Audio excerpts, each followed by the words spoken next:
Hey guys, welcome back to my channel, or welcome to my channel if you're new. My name is Nastasia.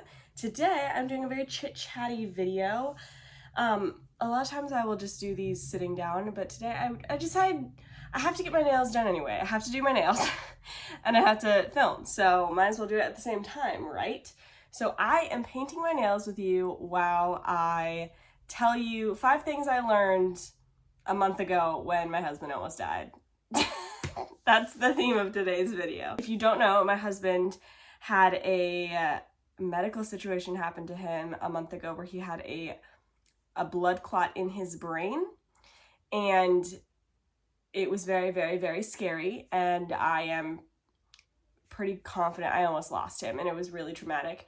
But anyway, that's the video about everything that happened there, of like the walkthrough of exactly what happened. It's like 40 minutes long. That's on my Patreon. So if you're part of my Patreon, you can go see that video. I will have that link down below. If you're not, you can join my Patreon if you'd like to. It's a subscription platform where I post exclusive videos there. That will be down below. But this is 5 things the Lord taught me through that situation. And at the same time, I'm painting my nails. And a big thank you to Nail Reserve for sending me some of their nail polishes. They are vegan gel nail polishes that are just like a healthier alternative to normal nail polish, which I really like. So it's vegan, it's a 9-free formula, so it's like free of 9 of the, I think, most toxic things that are normally in nail polishes. It's cruelty free, and I got the shade Misty, which is kind of like an off-white, Another Glass, which is a light blue, Cherry Blossom, which is a light pink, and then Caramel, which is like a caramel color, and then Black Addict, which is just black. So before I get into it, if you end up liking this video, give it a big thumbs up. Don't forget to subscribe to my channel so you don't miss out on a video every time I post. My Instagram is right here, so you can see the behind the scenes of my life. And like I said, my Patreon will be down below. I would love if you would join me over there. I am so appreciative to all my patrons. It's super, super helpful. Thank you to all of you watching, and let's get into it. First things first, I'm going to file down my nails and cut them a little bit shorter. So while I do that, first thing that I learned, this sounds really, obvious, but I learned that God wants Kai alive for some reason. He wants him alive. And the reason I mention that is because I have had for a really long time, like, my biggest fear has been losing Kai. It was just always my biggest fear. And knowing that that could have happened and that it didn't, and that the Lord protected him, it's like, in certain ways, I get anxiety about it because it's like, oh my gosh, it was so close. But more than that, I just feel so grateful, that the Lord protected him and kept him alive for me, for our son. I don't know about you, but like, the idea of losing my husband is way scarier to me than like pretty much anything else that could happen in my life. I mean, losing my husband or my son, that's terrifying. And so it was a lot, especially with Eros only being about 2.5 months old at the time when all of this went down. Yeah, it was a lot. And like I said, that whole story is over on my Patreon.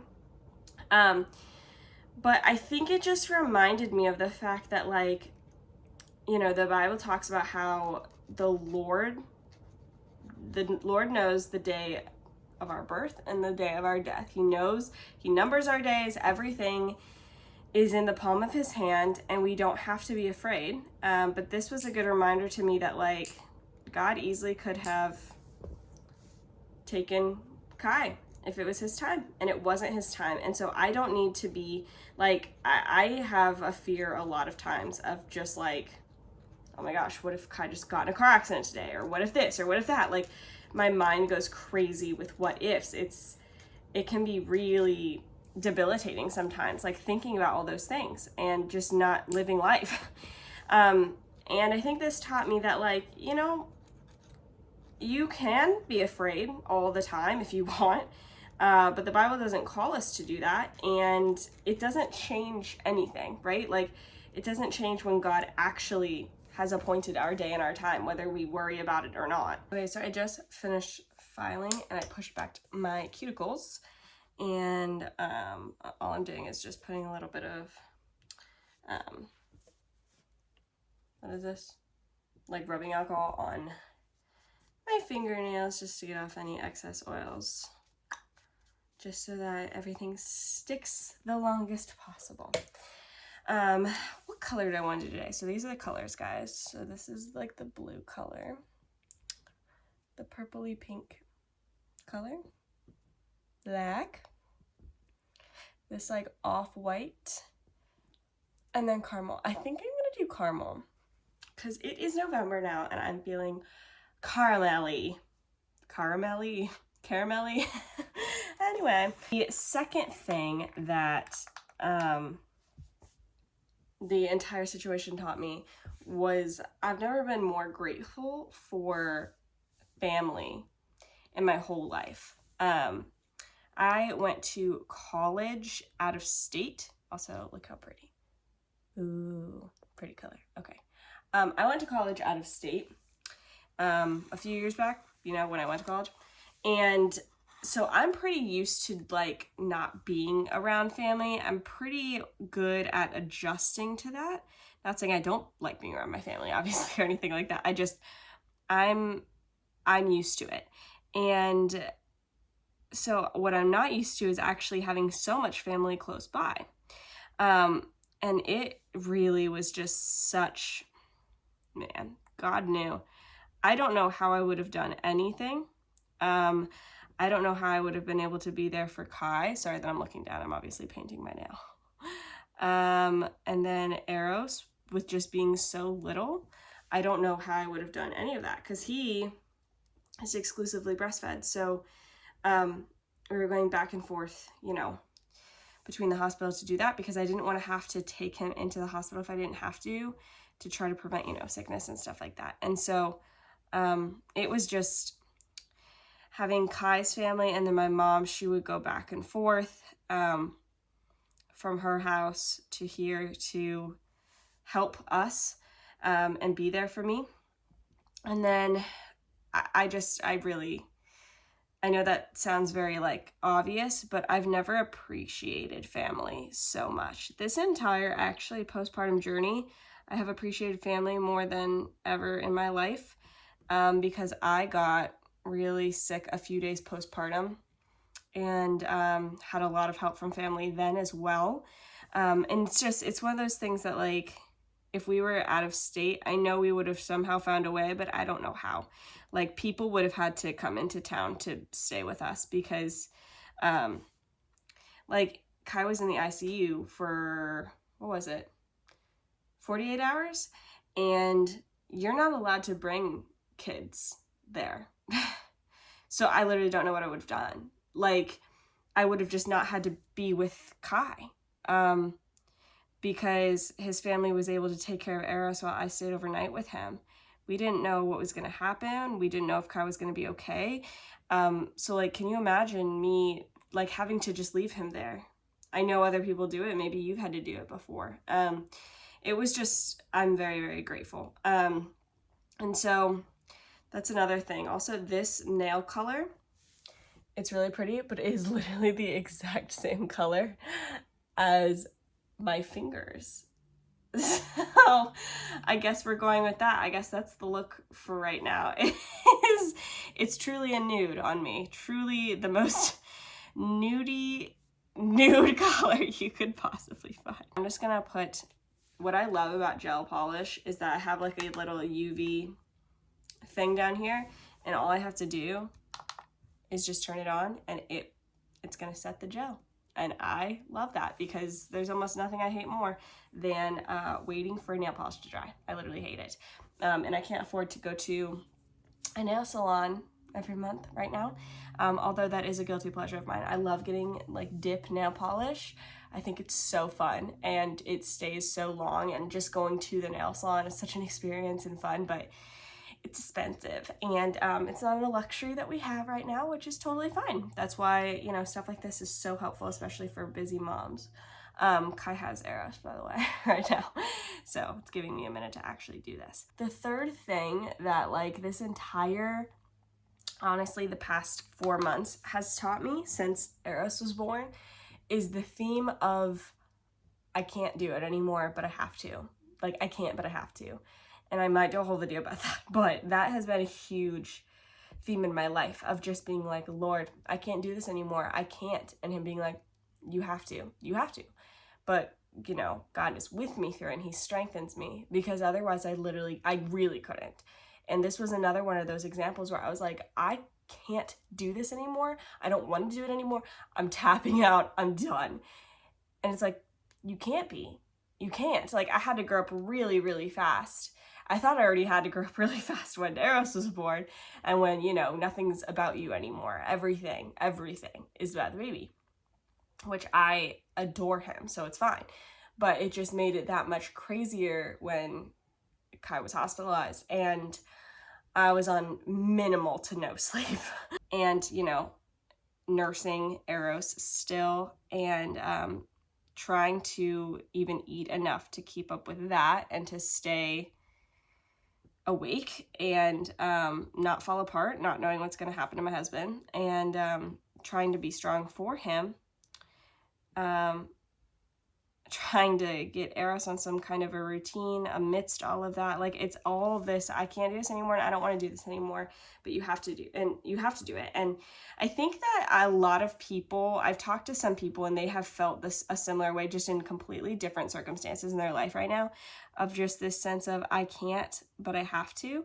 And it's like, I don't know if it's just, you know, being an adult now or what it is, but I feel like my whole life there's always been some kind of out. Like, if I can't do a job anymore, I can quit and find a new job. Or if I can't live a certain place anymore, I will move, you know, or whatever it is. Like, or if I can't take care of myself anymore, you know, okay, somebody will help take care of me. But when you're a mom, nobody else can, you know, and you're breastfeeding, nobody else can feed your child but you. When you're a wife and your husband's in the hospital, nobody else can be that wife but you. Like, and I think it's just, you don't realize how far the Lord can bring you until he forces you into that place,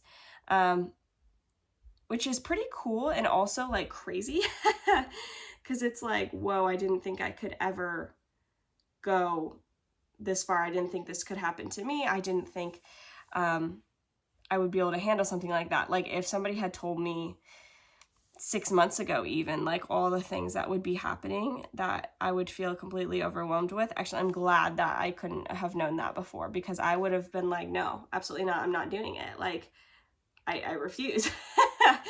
But you don't have a choice. You have to. And it really does, I think it matures you as a mother, as a woman, as a child of God, just as a human in general. Like, you wonder how so many people can be so strong, and I think some people are really strong. I don't think I'm one of them. I think it's just, for me, just the Lord strengthening me. And I think it's also this sense of, you remember the things you have been through. By the way, I have my hand down under the UV, is it UV lamp? Is that what it's called? The little black light lamp thing to harden the gel. That's why my arm looks so weird. But yeah, you get to this place where you look at other people and you're like, how are you okay going through all this stuff? Like, how are you so strong? And it's just because they were dragged through it, and they had to get through it. They had to become strong. They had to find a way. They had to trust the Lord to strengthen them. And I feel that now. Like, I feel like a totally different person than I was a year ago in so many ways. Like a completely different person. And I'm grateful for it. I don't want it to happen again, but I'm grateful for it. And so anyway, it's just that theme. Let me know down below if you've felt that before, that I can't do this anymore, but I have to. Like, I genuinely can't. I'm at the end of my rope, but I have to. I would be interested if other people have like key moments in their life that feel that way, because this season has been the first time for me where I'm like, no, really, I can't anymore. And it's like, you have to. There's no way out. So think about doing 3 coats on each hand. Yeah, I'm gonna do 3 coats. I'm gonna do a 3rd coat on this hand and then do the other hand so I can give you guys a little comparison. That's always fun for me. But yeah, so the 4th thing is, this is really funny to me because I feel like a situation like this where you almost lose like the person closest to you for a medical reason, you would feel like, okay, I'm gonna be so serious. I'm gonna eat healthier than I've ever eaten, like all this stuff. But it was actually kind of the opposite for me. Let me explain. If you guys know me for like any amount of time in the past, like 2 years, I have been a lot more into health and nutrition and stuff like that, especially on my Instagram. Also, I really, by the way, big fan of this gel. It's very smooth going on. It feels very professional, which I appreciate. Honest review. Anyway, I love the whole metabolic healing, nutrition kind of world. We try to buy organic as much as possible, as much as the budget will allow. You know, we're really into all of that.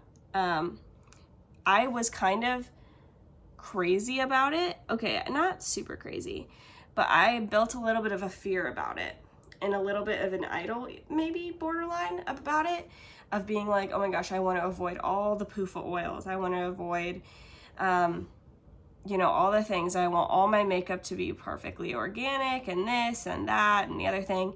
And it is not that those things aren't important. Organic stuff is still very, very important to us and all that.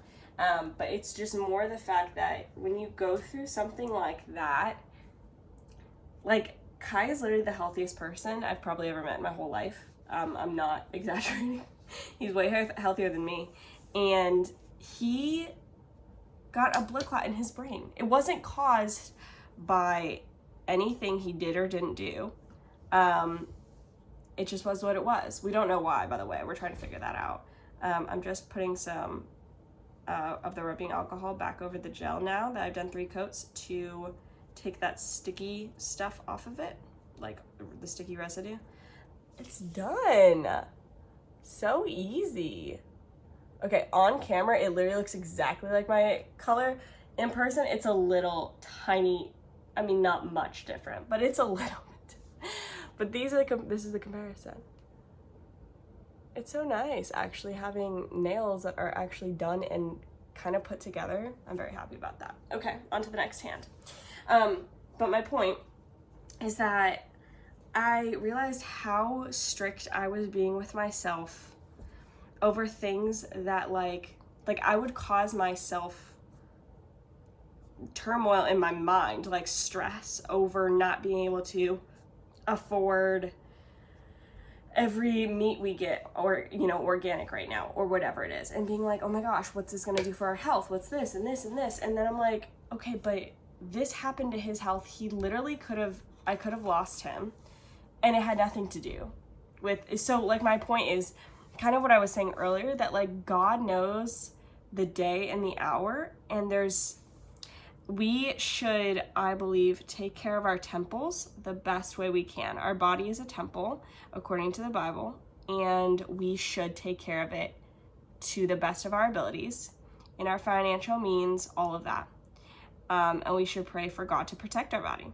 And at the end of the day, you can't, everybody's gonna die. You know what I mean? Like, that's why the gospel is so important. Because none of us are going to escape death, but we will have everlasting life one way or another. I think it taught me how to let go a little bit more and how to enjoy life a little bit more. Now, I'm not changing my whole thing to just eat Oreos for every meal or something like that, but I'm seeing it more as, you know, a balance and more of like an 80-20, 70-30 lifestyle. Less of like oh my gosh, how's this gonna affect me long term? Is this gonna really hurt me? Like, I still do that for certain things that are like, you know, limits for me.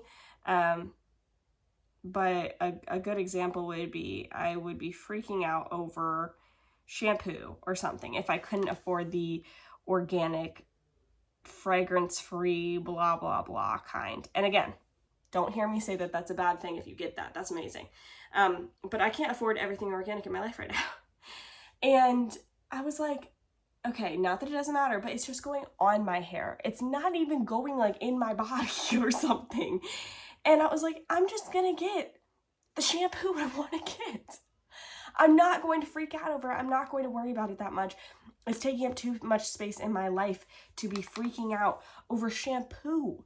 Like, I could be spending way more time and energy worrying about something that matters or caring about something that matters. Does that make sense? So I think it really helped put things in perspective for me of like, you could do every single thing right, and some freak thing could happen. You know what I mean? You could get in a car accident. Something crazy could happen. Something like this could happen. And weirdly, it gave me peace that I can keep going. It's okay to live my life and to try to have a good time in reason of moderation and remembering that God is sovereign over all things. It doesn't depend fully on my choices and everything like that. Okay, I have the third coat on the right hand curing right now. I'm so excited. Okay, the last thing that I feel like this situation taught me is I have never felt spiritual warfare so strongly, like maybe in my whole life. Like, it was so crazy how I felt like I couldn't obviously see what was going on in the spiritual realm, but I felt like I could, in a way, see what was going on. Just based on events that were happening, I would see something go on and be like, that was very clearly the enemy trying to attack us just now. And then in almost the same moment, like, I could see like something happening of, oh my goodness, that was God trying to preserve and protect us in that very moment right now. Like, it was so crazy. And I think it gave me a better lens to see what's going on in general, right? Like, it's not like it's a battle. It's a spiritual battle. The Bible says we do not fight against flesh and blood, but against spirits and principalities. I could be getting that wrong, but basically against the spiritual realm. It's not about what we think we're fighting against. It's about what the enemy is trying to do. So I always try to keep those lenses on throughout the whole process. And like, it is really bizarre when you look at it from that perspective, just how much the enemy tries to tear you down. But if you pay attention, you can see God using people and situations and events to keep you up. And I try to remind myself of those things often. Like, there were certain nurses that were incredible, and then there were certain doctors that were really, really horrible. Like, and I'm not saying every single one was some kind of like spiritual situation, but I'm trying to remember the good parts too, and the parts where I know for a fact God showed up and he preserved us and he put us in the right place at the right time and all of that. Because if you don't, like, you get so caught up with, oh my gosh, like, we're under attack, but God is the one with the final say. He is the one that the enemy has to literally ask permission from before the enemy's even allowed to do anything, like the story of Job. Highly recommend, if you're going through a tough season, reading the book of Job in the Bible. It gives a lot more perspective to how powerful we think the enemy is versus how powerful he actually is. Because he has to literally ask the Lord for permission for everything he does. He can't just do anything he wants. It has to pass through God's hand first. And remembering that for this entire situation, oh no, I think I messed up that nail, I need to fix it, gave me a lot more perspective about how to deal with the trauma that I was going through with everything with Kai, knowing that God has a purpose for it. Not only that, but also that, like, he allowed this for his glory and our good. We know something incredible is going to come out of this situation, or else God wouldn't have allowed it to happen, because he loves us so much. Okay, I finished my nails. Hold on, let me give you a better look. in the sunlight. I feel like they're really pretty. I don't know. I also have short nails, but I like them short. But nice little nude nail moment. Like I said, they have so many more colors you can choose from. I'll have their link down below if you'd like to check out their gel nail polishes. But thank you guys so much for hanging out with me today in this little just chit chat video. If you want more details about everything that went on with my husband in the hospital and the ICU and everything, that will be in my Patreon, and I'll have that link down below as well if you'd like to check that out. That video is available at all 3 levels, the $3, $5, and $15 a month tier. So you can pick any of them and you would be able to see that video. Ooh, look at this cool lighting. Ooh. Anyway, I love you guys so much. Thank you for hanging out with me today, and I will see you soon. Bye, guys.